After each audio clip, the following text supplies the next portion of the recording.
Omonogari we bungerane Justin Muturi bono atebire buna nachikoligie kero kyoborai bwense asobochori obonene bole bosio ni gochinga kekyo anyarega koboria bali bonse bakolie kero gekyo konyara koligereria amagendero eli bamaye kuwaka siasa chiabo gaukwana nigo amomochiri omokonyo umurai bwense asamuganiri arakora litanga ni obokurumi eli amanya koligia oborai bwense. So it doesn't matter what good policies you come up with, unless as long as you have not addressed the intrinsic problem, which is in the national treasury panel. Hapo ndio ukora uko mingi.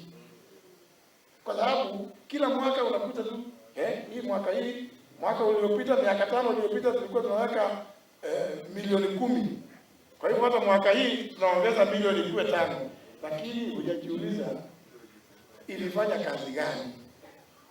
How is it that budget ya Minister of Health iko headquarters, yet health is devolved? How come the budget ya Minister of Agriculture iko headquarters, yet agriculture is devolved? Huyu mama mboga atafaidika namna gani kama pesa iko pale Nairobi? This is the time to give the Democratic Party of Kenya a chance to lead this country in a different way.